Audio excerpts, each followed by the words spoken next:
Disoriented, he stumbled through the thick haze of smoke, his rifle swinging wildly in the wrong direction.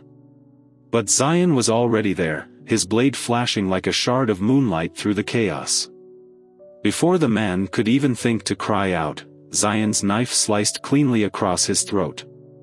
The second barely had time to register his fallen comrade before Zion dropped low, sweeping his leg in a precise arc that sent the man sprawling.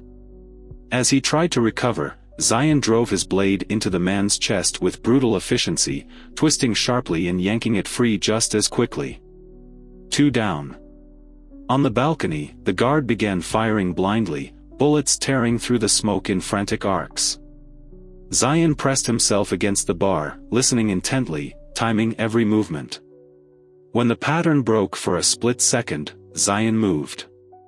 A single calculated shot rang out, and the sniper howled in agony as a bullet tore through his knee.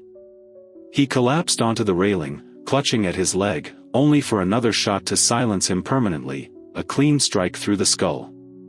His body slumped lifelessly, sliding off the edge and hitting the floor below. The final 2 mercenaries hesitated now, their confidence shaken as their carefully laid ambush crumbled around them. Zion heard the faint shuffle of boots behind him, one of them attempting a stealth kill. He let the attacker close in, biding his time. Then, in an instant, he pivoted, catching the gunman's wrist mid-swing. With one sharp twist, he dislocated the joint, eliciting a scream as the weapon clattered to the ground. Zion silenced him with a ruthless elbow to the jaw followed by a precise gunshot to the head. The last mercenary dropped his rifle, hands trembling as he realized he was alone. Zion tilted his head slightly, his pistol steady, his voice calm but unyielding, "Run." The man didn't hesitate, he bolted into the smoke, choosing survival over loyalty. The penthouse fell silent except for Novak, who stood near the entrance to his private office. His jaw clenched, fingers twitching nervously as he surveyed the carnage surrounding him. This was not how it was supposed to end. Zion wasn't supposed to make it this far. Suddenly, the opulent walls felt too thin, the massive windows exposing too much. What had once been untouchable luxury now seemed like nothing more than a gilded cage. His men, his hand-picked enforcers, trained to handle any threat, were dead. Zion emerged from the smoke, his silhouette solidifying like a specter stepping forth from the underworld. His gun remained steady, his presence unshaken. Novak swallowed hard, forcing a smile that never reached his eyes. "You've been busy," he said, his voice strained. Zion took another step forward. "You're out of time." Novak shook his head, exhaling sharply. "You think this changes anything? You've killed my men, burned my empire, but you haven't won. Men like me don't just disappear." Before Zion could respond, Novak's fingers twitched toward his waist. In an instant, Zion caught the motion. But Novak was faster, he twisted sharply, slamming his palm onto a hidden panel along the bookshelf.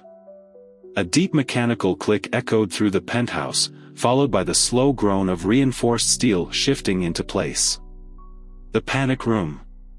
Novak was retreating. Zion lunged forward, boots pounding the floor in rapid strides, closing the distance in seconds, but it wasn't enough.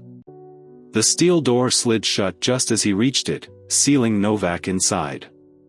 Zion stopped short, raising his gun, his breathing steady.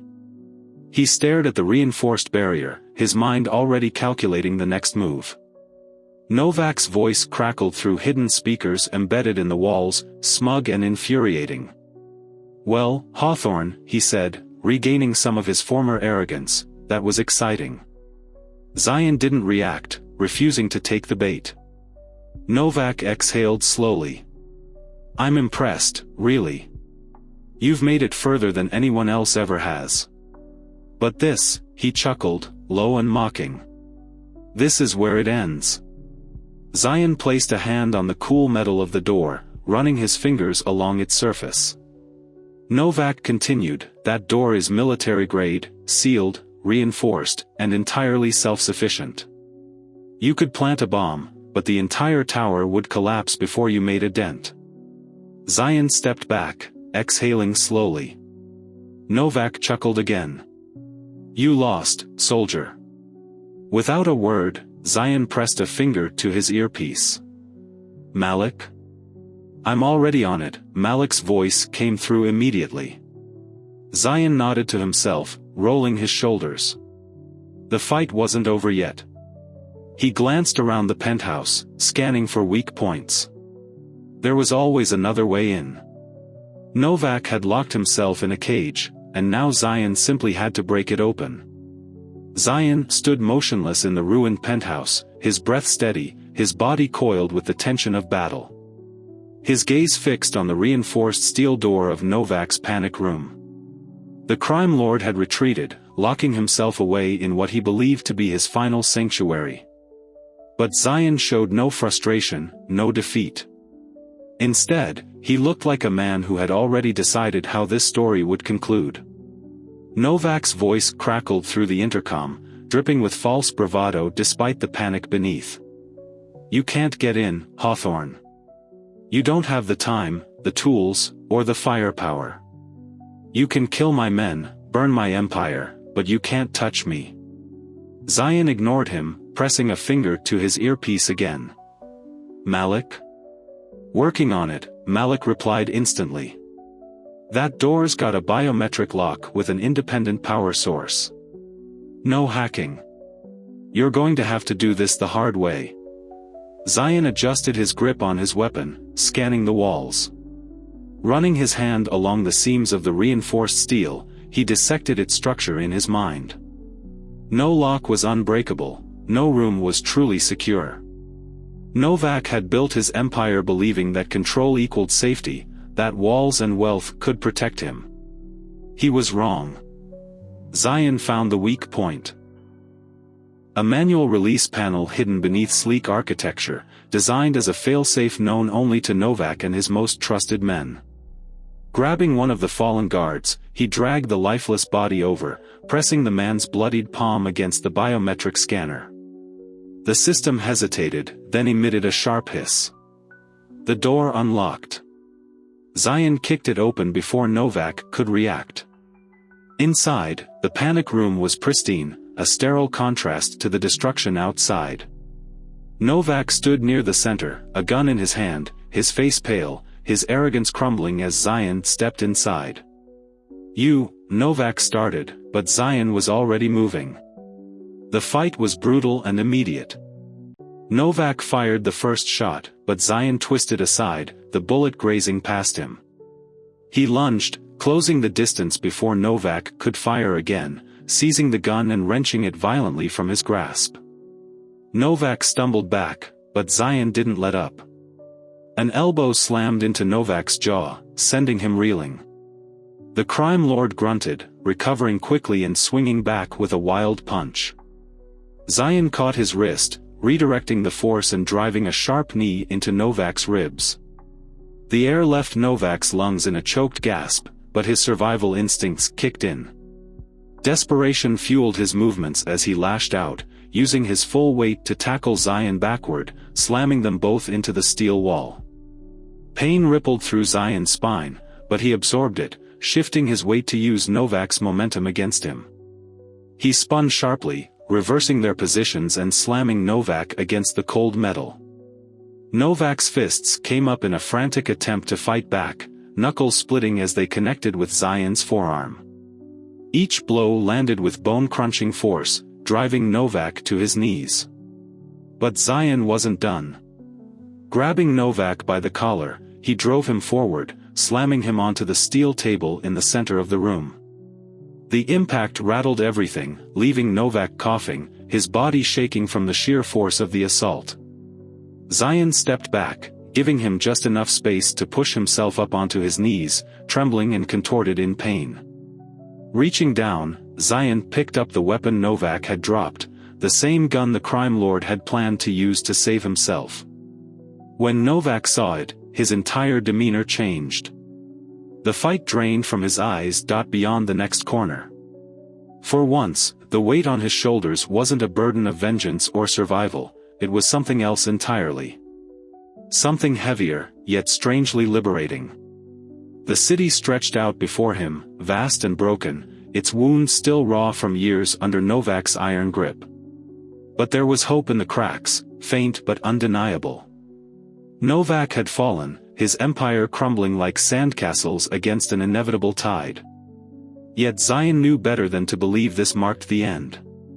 Power never truly disappeared, it merely shifted, slithered into darker corners, waiting for new hands to claim it. And those hands were already reaching. Men who had profited, officials who had looked away, shadows that thrived where light dared not tread. Mercer approached cautiously, as if sensing the storm brewing beneath Zion's calm exterior.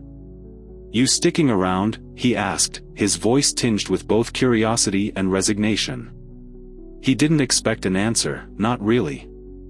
Zion wasn't the type to explain himself, especially not to someone like Mercer, a man torn between duty and cynicism, forever chasing justice in a world that seemed determined to bury it. "Let them ask their questions," Zion finally said, his tone even, almost indifferent. But Mercer saw through it. This wasn't apathy, it was resolve. Zion wasn't leaving because the fight wasn't over. Not by a long shot. The detective exhaled sharply, shaking his head. "Your trouble, you know that?" It wasn't quite an accusation, more like reluctant admiration. Zion didn't respond, his gaze fixed on the horizon, where the first rays of sunlight pierced through the smog. Trouble? Maybe. But trouble was exactly what this city needed. Inside the precinct, chaos simmered just below the surface. Officers scrambled, files piled high, names scrawled across whiteboards, each one a thread unraveling the tangled web Novak had woven. Clive had been the first domino, but Mercer had no intention of stopping there. Every arrest, every indictment, felt like chipping away at a mountain. Slow, grueling work, but necessary. Justice wasn't flashy, it was persistence. And Mercer intended to persist until every last piece of Novak's legacy was dismantled. Meanwhile, Regina stood tall in front of a crowd that had grown restless, weary of waiting for salvation that never came. She wasn't here to lead them, not in the traditional sense, but she refused to be silenced. Her voice carried strength, conviction, and pain all at once. She spoke of accountability, of rebuilding, of reclaiming a city that had been stolen from them. People listened, not because she demanded it, but because they recognized themselves in her. She was proof that resilience could cut through despair, that courage could ignite change. Zion watched her from afar, leaning against the hood of a car, arms crossed. There was respect in his eyes, though he'd never admit it. Regina wasn't fighting for glory or revenge, she fought because she believed the city deserved better. And maybe, just maybe, so did he. As dawn broke fully, casting golden light over streets lined with graffiti and boarded-up windows, Zion pushed off the car. The air smelled of rain and possibility. Whatever came next, whoever tried to rise from Novak's ashes, Zion would be ready. Because walking away wasn't an option, not when the real battle had only just begun. Far beyond the reach of his senses, no war lingered in the shadows. For the first time in years, an unbroken silence enveloped him. He stood at the edge of the sidewalk, gazing up at the modest house that had been his one unwavering constant.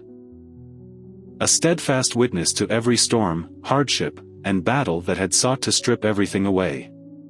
The porch light, left on from the night before, flickered softly against the weathered wood, casting a familiar glow. It was a quiet reassurance that some things remained untouched by time.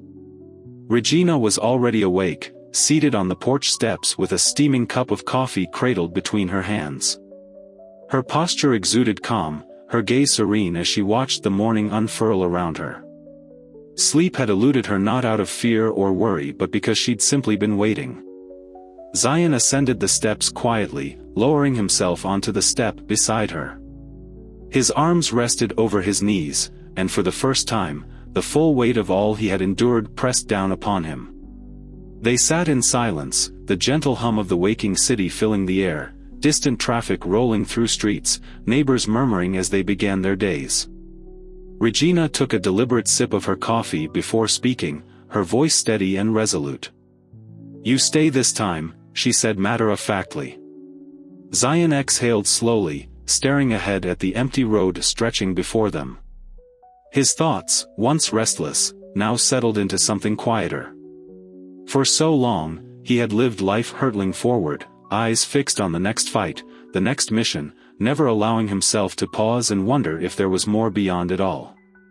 Now, sitting here with the war behind him, he wasn't sure he knew how to be anything else.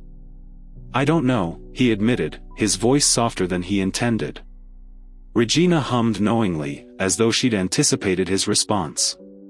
"You always had one foot out the door," she murmured, swirling her coffee gently before taking another sip. "Even when you were just a boy, I could see it, the restlessness, that need to keep moving." Zion glanced at her, the corner of his mouth twitching faintly. Was it really that obvious? She gave him a knowing look, a small smirk playing at the edges of her lips. "Boy, please."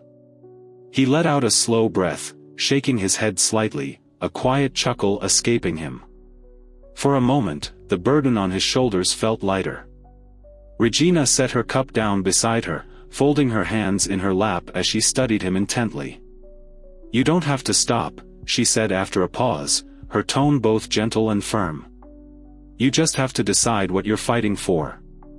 Zion swallowed hard, his gaze dropping as his fingers traced absent patterns against his palms. That had always been the problem, hadn't it? He had spent his life waging other people's wars, completing missions handed down to him, eliminating threats defined by someone else. But this had been his war. And for the first time, he didn't know what came next. Regina reached over, placing a hand over his and squeezing gently. "You did good, baby," she murmured, her voice carrying a warmth that had always been there, even when he hadn't realized how much he needed it. "You did what no one else could. But this city ain't your responsibility anymore." Zion nodded slowly, though doubt still lingered in his heart. "I don't know how to be anything else." Regina's eyes softened, her grip tightening slightly.